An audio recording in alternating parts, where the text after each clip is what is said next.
Welcome into Carp's Corner, and this will be the final video cast here of the college football regular season. Still a ton of news and things that we're going to get into as the offseason continues to progress, and there's going to be a lot of news that'll be breaking as we sit here and talk about playoff expansion, timeline of events as far as signing day, as far as transfer portal, early signing period, how all these things are going to shake out. We'll have that. There still might be some more coaching changes, and we'll dive into that a little bit in this episode as well. There's some NFL news.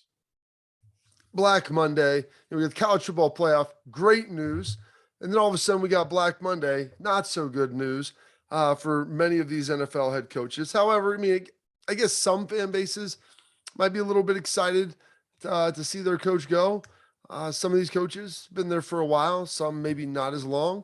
Some guys deserve to get fired, and maybe some guys didn't. So we got all of that. Some Jim Harbaugh news, some guys hopping around the transfer portal. Caleb Williams, the Oklahoma quarterback in the transfer portal, probably former OU quarterback. Looks like his landing spot is starting to be determined, but I think there's a couple different fan bases from what I've heard and different people in the know. They've talked and taken a look at this, and they've said, hey, we think he might be going here. Someone else is saying, well, we have a really strong feeling that he's going to be coming to us. So we'll get into that. But the big story, obviously in college football right now, and really in football, next episode, we'll get into all the NFL playoff games, break all those down, everything that's happening there, and, who I like in the upcoming weekend. But, to start this thing off, it's college football. And at the beginning of the college football season, all the way back in August, thought, hey, if you were to give me 6 teams, be able to pick the 4 that would make the playoff and feel pretty good about it. Well, we had 2 teams, Michigan and Cincinnati. They crashed the party. They were first-time attendees.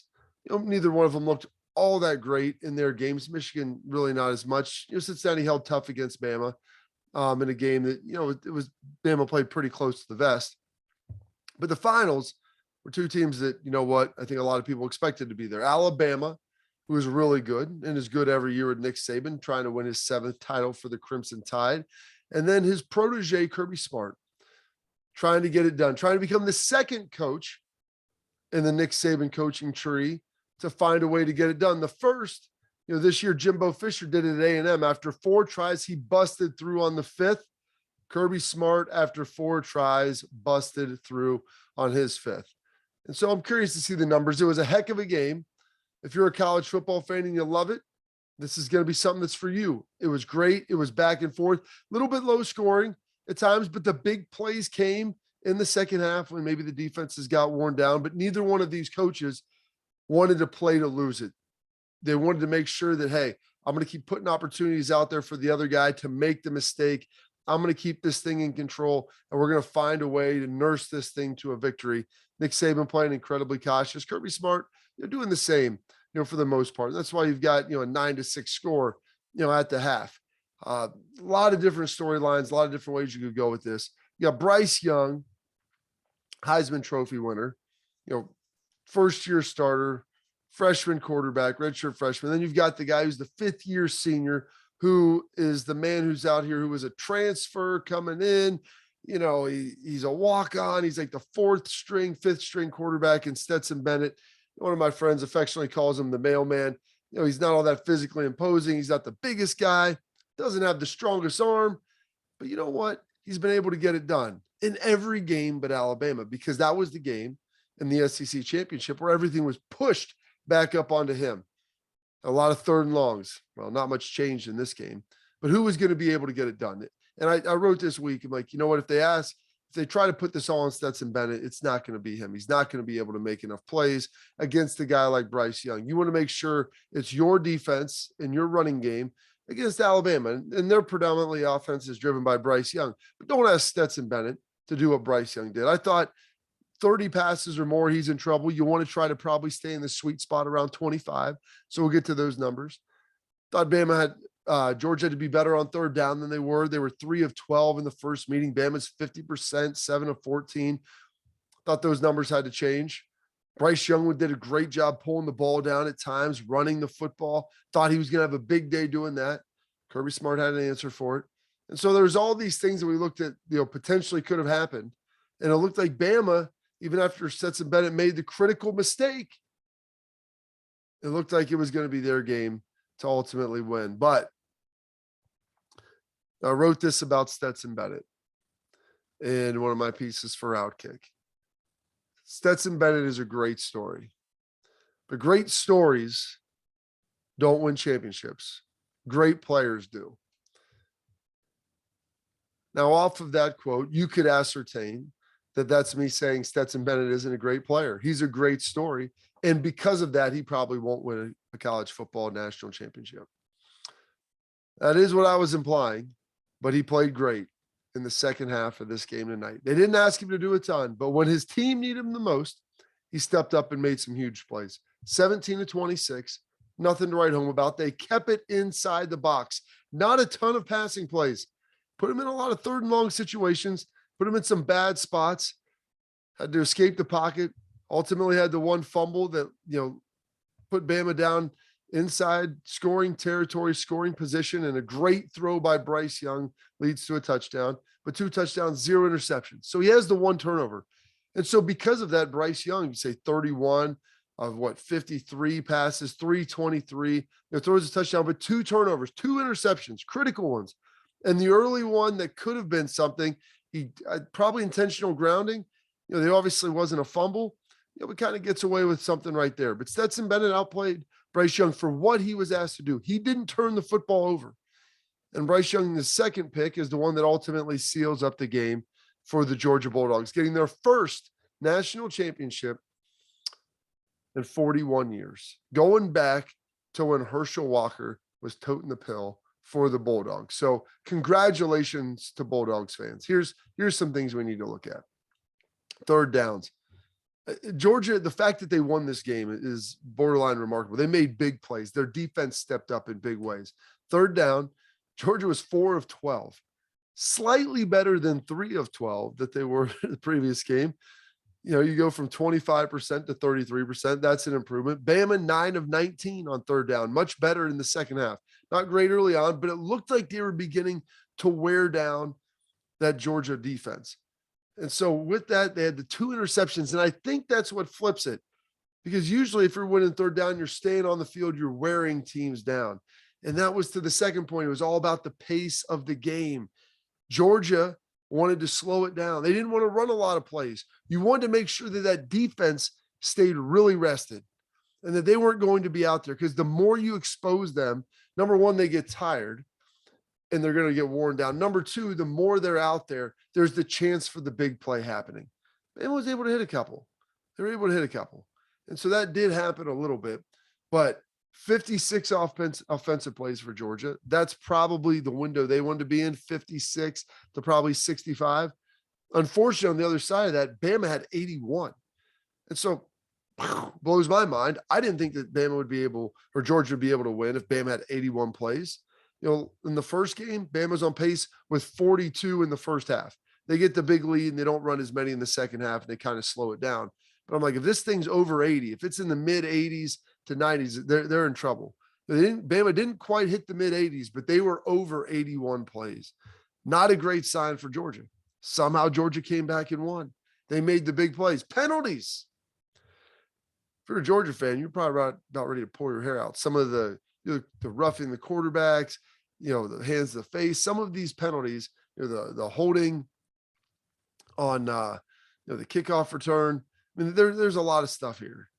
I think most of the game was called pretty well from that standpoint. There were some PIs and different things that Bama gave back late, but 10 penalties on Georgia for 70 yards. 70 yards. Not a clean game. Not a clean game by any stretch. Bama, 5 for 42. Much cleaner.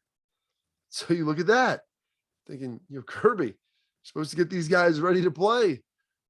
You're supposed to play with your emotions, control your emotions, not let your emotions control you. And usually when you're having penalties, it's because guys are so amped up. They're too juiced trying to go make every single play out there. So you've got that. I mean, my goodness. And then there's obviously the pick six. to finish off the game, which closes it out, but got beat up on third downs. Pace and tempo of the game got beat up. Penalties got beat up. Those three key areas got beat up, but they won the turnover margin. And I think that ultimately was obviously the pick six sealed it up, but did a good job of making sure that they won the turnover margin and didn't put their defense outside of the one Bennett fumble in bad situations, gave them long fields. Georgia needed some big plays. Couldn't drive the ball consistently against Bama. Bama couldn't really drive the ball consistently against Georgia. Who was going to be able to have some of those game-breaking plays, 25, 30, 60-yard chunks, explosive gains, hopefully home runs, because both of these teams are pretty good in the red zone. Bama just 1-for-4 scoring touchdowns down there. Very un-Bama-like. And Saban relenting and even settling for a field goal on the inside the 5. But Georgia, 2 big plays. Pickens with a 47-yard shot over the top. Huge to have him back. It was a moonshot. It was a great play by him. And then Mitchell with the 40-yarder as well. So some nice big chunk plays there that helped Georgia out. You got Latu having the big one, Latu for Bama with his big 60-yarder as well. So that was really solid. The story, though, as well in this game, outside the big plays, is the big play threat for Bama. Jamison Williams. They're already down John Mechie. Jamison Williams injures his knee, comes down, has a nice big strike over the middle, big gainer, and unfortunately that you see him go to make the cut. It's a 35, 40-yard gain. You see the knee buckle, boom. He goes out. He's in the tent. He's in sweats, comes back out. And he missed basically half of the game. Still the second leading receiver for Bama, to show you his level of importance and what he's able to provide for the Crimson Tide. But it would be disingenuous to say that didn't have an impact on the game. Now, I'm not going to sit here and say that that's why Bama lost and Georgia won, because injuries are part of it all. Georgia was missing George Pickens most of the season. Now he came back. But there are guys that were going to be out for both sides. And that was going to be a real issue that they were going to be battling with. The fact that Bama was down their 2 top receivers, 2 guys who are really good players and going to be good players on Sunday. Yeah, that stinks, but it's part of the game. That's what happens. It's less than ideal, but it happens out there. So Jamison Williams goes out, and with that, Bama lost their big play threat, and you felt like they weren't ever going to be able to hit that home run at that point over the top. Brian Robinson, they were working him in the ground game. He had a decent little game running the football. Rushing yards, by the way, Georgia, $140, Bama, 60. Did a phenomenal job of being able to run the football against a good Bama defense. Bama did everything that they could to run it against Georgia. I give Bill O'Brien credit for getting as creative as he did. He tried to wear them down, a lot of lateral running, but that Georgia defense stood strong for 81 plays. And I keep going back to it because being a defensive guy and playing that much, giving up 9 of 19 on third down, having those long drives, having your offense go 4 of 12 on third down, not getting a lot of rest, that wears you down. But Stetson Bennett gave you the lead with 8 minutes to go in the game, tacks on another touchdown, and then ultimately the pick 6 for good measure. But you have to feel like this if you're a Georgia player. Your quarterback, Stetson Bennett, gave you the lead with 8 minutes. It's a 1-point lead, but it's a lead nonetheless with 8 minutes to go. It's up to you to defend it. And I think they took umbrage to that and, embraced it. What did Georgia do, to Bryce Young? How were they more effective this game? Granted, they gave up, over 300 yards passing, but they did force the 2 interceptions. What were they able to do that changed it up from the first go around? Obviously, not having Jamison Williams, that's going to impact it. You're going to be able to play more aggressive. You don't have to worry about that deep threat over the top. Some of it was some Bama's receivers had drops. Bryce Young threw a couple dimes in there. He threw some nice balls that got on his receiver's hands, but never got completed. And so he did that, had a great TD pass to take the lead. But here's how Georgia was able to impact him and affect him. Bryce Young was on the run a lot. He's a good athlete. He never actually ran the ball, though. So what Georgia did is they brought pressure a lot of times from the inside. Nakobe Dean being, explosive and fast, using their inside backers to either mug up and attack and fill up the rush lane. Sometimes they'd bring him off the edge, but they were able to stunt, flush him from the pocket, and then they kept a spy. In the first game, they played a lot of man-to-man coverage. And with that, you get your defensive backs and your linebackers, they're turning their back to the quarterback. As soon as he breaks through the rush lanes, there's going to be places for him to scramble and pick up big yards. And he did it, 40 yards on 3 carries in the first game. This game, Kirby Smart got a little smarter, said, what beat us? How did they get over 100 yards rushing? It wasn't Brian Robinson. It wasn't the Bama rushing attack. It was the fact that their quarterback picked up 40 yards in some big games, big gains on third down, and some explosive ones that kind of broke your back. So we're going to spy him. We're not just going to rush 4, even though we have a really talented defensive line. If you rush 5, you fill up the rush lanes. You eliminate the gaps for the quarterback to scramble out of. Good move by Kirby Smart. Did a fantastic job. Played more zone, more eyes back. And when they did play man, a lot of it was in blitzing. And so they made sure that they were bringing an extra guy. Now, if they got out, they'd been in trouble, but they did a good job of flushing him, not letting him scramble downhill, and having a straight player with speed. You know, you saw guys, Nakobe Dean, Nolan Smith like that, running him down fairly regularly. Did a really fantastic job of that. So a good game plan, because that was one of my keys. I thought coming into this game, it's like Bryce Young ran for 40 yards. Like, that's how these plays will break down. He'll be able to pull it down against this Georgia defense. When they get tired, getting in, scramble situation, he'll be able to run it and just gash them. Didn't happen. Good job, Kirby Smart. Check that box. Both of these teams in the red zone played really, really well. Defensively, Alabama was 1 for 4 for touchdowns. I was surprised that Saban laid up there inside the 5. You had a chance to score a touchdown. Young gets a little pressure, misses the 7 route. I thought, okay, you go for it, you don't get it. It's not the end of the world. Georgia's backed up. You ultimately kick the field goal, and Bama ultimately ended up taking the lead. Also getting a field goal blocked. The 3 points, 22-19-18 feels a little different than 19-18. Like I said, that's a bet ultimately leads them down and they get a score. So it would have been a moot point anyway. But just Saban has been a lot more aggressive. And he's a Bill Belichick disciple. When you're down in there and you feel like touchdowns can be at a premium, points are at a premium, and you get a chance inside the 5, if you don't score, you feel like your defense is playing well enough, you could get the ball back at the 50 and get a couple first downs, and then a field goal opportunity is almost assuredly yours. So I was just a little bit surprised that Bama and Nick Saban didn't play more aggressive than that. But the tip of the cap in this game, it goes to Stetson Bennett. Georgia's defense was fantastic, but Stetson Bennett was put in some difficult situations. The final drive, to take the lead, he looked really stinking good, really good. And it was wholly impressive with what he was able to put out there on the field. Like I was blown away. I didn't think Stetson Bennett had that in him. There was a couple big passes, gets aided by some pass interference, but Kira to Munkin, they took shots. They were going to be aggressive. They knew Bama was going to be up on them, and they were expecting the quick game and a lot. They had some play action sell-its, and they took shots down the field, and Bama couldn't get there with their pressure. Kudos. Georgia getting it done. First championship in 41 years. So congrats to the Bulldogs for being able to win that and being your 2021, 2022 national champion for the 2021 season. Hats off, Bulldogs, for being able to get that done. Now, some other big stories, in the world of college football. We got Caleb Williams enters the transfer portal. And this has been a topic of conversation and how it should work. And basically is sitting in there, and it's like the worst kept secret. It's like, hey, who's going to be bidding for my services?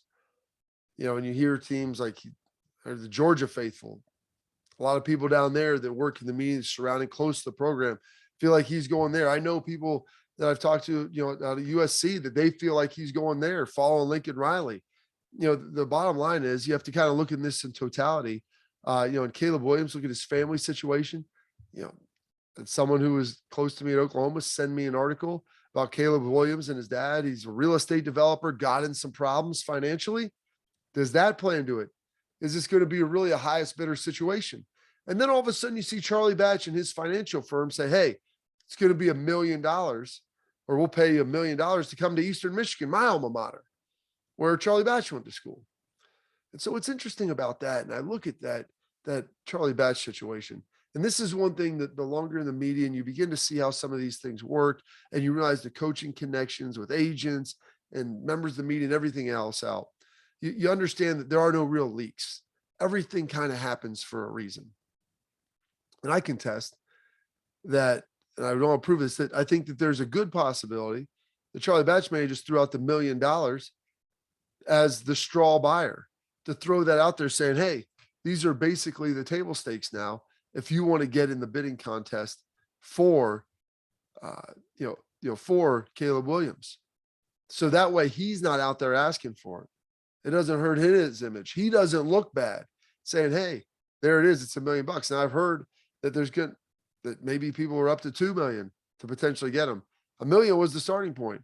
For Georgia, maybe they're ready to crack 2 million to get him there. We'll see.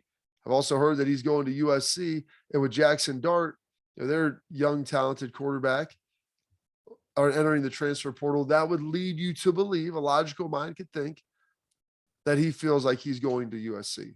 And that's where Caleb Williams will be going and reuniting with his coach from Oklahoma, Lincoln Riley. But there's a lot of stuff here. And with that, Nick Saban comes out and makes some really strong statements about this. And he said some stuff about, I don't know, it was 5, 6, 7 years ago, about the up-tempo pace in college football and, how it's hurting the game. It wasn't great for the defenses. He said it about the bowl games with the playoff and expansion, all those things. And he's addressed a lot of this. And everybody looks at him like he's this curmudgeon, that he's trying to squash it all. Well, Nick Saban transferred from being a defensive guy, who's still a coach who prides himself on defense. But that Bama offense, they're going now. They run the spread. They run up tempo. They ran 81 plays to Georgia's 56.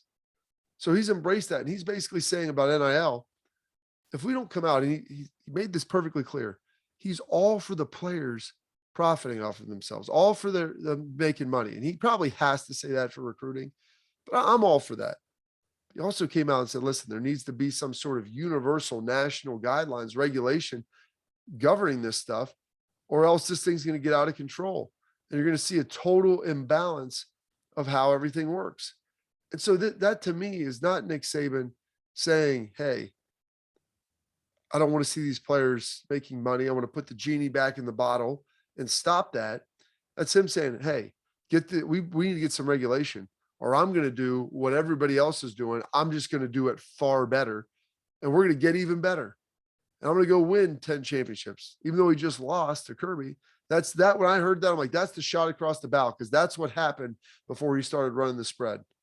You guys are going to let us do this? This is how college football is going to operate. This is the way we're going to play. All right, I'm going to play. I'm going to do it better than anyone else. He's great at adapting. And so you see the Caleb Williams situation, how all this stuff is going down. It's being used as a recruiting tool for the transfer portal and everything else. I think Nick Saban's just coming out and saying, hey, this is how you want it to look. I can make it look that way, but I don't know if anyone else is going to like it.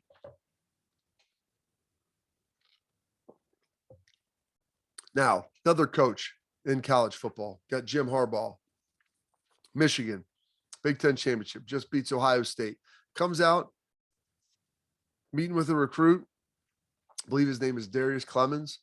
His pastors with him asked Jim Harbaugh if he would entertain the NFL. Yeah, so he'd think about it. Coach in the NFL. I appreciate Jim Harbaugh's honesty.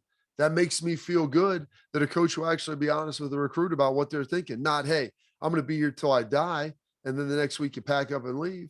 Hey, I'm coaching in Michigan. I like it here. Coached in the NFL too. I'll listen to offers. I'm not going to rule anything out. Now, I respect him for that, but what I have been hearing, Jim Harbaugh sniffing around just about every NFL head coaching job he could get last year. Him and Michigan had that tenuous relationship. They had the salary reduction, all these different things. Finally, he's at his alma mater. He beats his rival, wins a Big Ten championship, makes the playoff. It seems like this might be the opportunity where I've checked every box for you. We're back in a good place. If I want to go to the NFL, this might be my year. This might be the only time for Harbaugh to be able to go. He's in his upper 50s, 57, 58 years old. If he doesn't go this year, it's a matter of when. When would he go? If you have maybe a setback next year, maybe there's no one interested. You have to wait another 2 years. NFL's not hiring 60-year head coaches, 60-year-old head coaches. I mean, it does happen, but not regularly. You're going for the new guy, the young guy. That's where this thing has been trending now, for a while. So Jim Harbaugh doesn't have an agent. That's why you don't really hear these things leaked. He's making a lot of these calls himself, diving in and digging in on things. And two teams come up, assuming that the jobs are open. The Bears job with Matt Nagy, he's already been fired. Ryan Pace is out. And so they're going to find, GM and presumably bring in a head coach. Jim Harbaugh played for the Bears. And then if the Raiders move on from Biscotti, but they just made the playoffs, but he was also a quality control coach there. So maybe there's an opportunity for him to potentially go to that one and head up that team and go out there. But there's a number of NFL jobs that are all open that we'll get to. And maybe he could be a candidate for any of them. Heck, Miami's open. Stephen Ross, Michigan grad, owns the team. However, I've also heard that Harbaugh is not a target there as well. College football doesn't look like there's going to be expansion. We're going to get in that a lot in the next episode. I didn't want to bog down on it, but if you look at it and listen to it, Bowlesby's coming out and saying, hey, on to 2026. It's not going to happen in 24 or 25. There's teams hanging on to 4. There's teams hanging on to 8. Some teams want to go to a full 12. There's not as much compromise as they'd like there to be. And I think this is probably the small schools, outside of the SEC, outside the Big Ten, even outside of the Power 5, more group of 5 conferences trying to bow up and say, hey, we all have to agree to this. This is our last chance to make sure if we're going to expand that we get it right. So we feel like we have an adequate seat at the table. We have an adequate opportunity to bring in funds and promote our schools and promote our conferences, and then we have a shot at getting in. And so there's going to be some hangups. I'll get into that a lot later because there's a lot of meat on that bone, and it's something that it's going to be worth a lot of time to be able to do it. And we're right off the eve of the college football national championship. So that's what we should be focusing on, mostly for college football. A couple NFL things and stories really want to get to and dive in on quickly. Joe Burrow, my goodness, phenomenal. Cincinnati, they win the AFC North. They lose their final game to Cleveland. Burrow doesn't play, but it doesn't matter. But he's been phenomenal this year. He's been absolutely spectacular. People have been comparing him, to young Tom Brady, guys like that, maybe not a young Aaron Rodgers, but just with how good he is. And this is NFL coaches, not just members of the media, defensive coordinators. And this is one stat that I found that was unbelievable that I came across. I was cruising through social media. Joe Burrow has been sacked 51 times this year. Pat Mahomes, conversely, has been sacked 27. And so Joe Burrow has been able to play at an incredibly high level while getting beat around like a piñata. Now, they drafted Jamar Chase and not Penei Sewell. Turned out to be the right move. Jamar Chase, probably going to be NFL Rookie of the Year on offense. Been phenomenal. Helped them win games that without him, they probably would not have otherwise won. But the Bengals still have to do something to protect their guy moving forward. I like the Bengals as potentially a dark horse in the AFC to get something done. They've got an explosive offense and a defense that's been coming around and starting to play some good ball. And they're going to get their first round game at home. So good for them. Good for them. I like it. They got the Raiders, and I feel like that's a good matchup for them. Raiders, to me, they don't really do anything all that exceptional. They're going to pound the ball. Josh Jacobs, Derek Carr's been playing really good football and been a great leader. And we'll finish with one story about the Raiders as well. But Joe Burrow, 51 sacks, Pat Mahomes, 27. I guarantee you look at all the other quarterbacks that have played as well as Joe Burrow that are in his class this year. Most of them probably have been sacked more than 40 times. And Burrow's sitting there with 51. And it's not because he doesn't get the ball out of his hand either. NFL coaching openings. Brian Flores, fired in Miami. I don't know how that happened. I understand that, when he's under 500 for his 3 years in his career, I felt like they were turning the corner this year.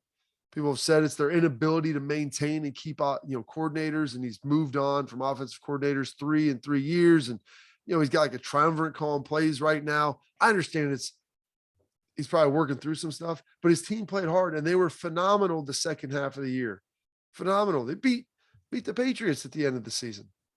played really good ball. Really good ball in a meaningless game for them. They came out and played hard and got a win against a team that's still playing for playoff seeding.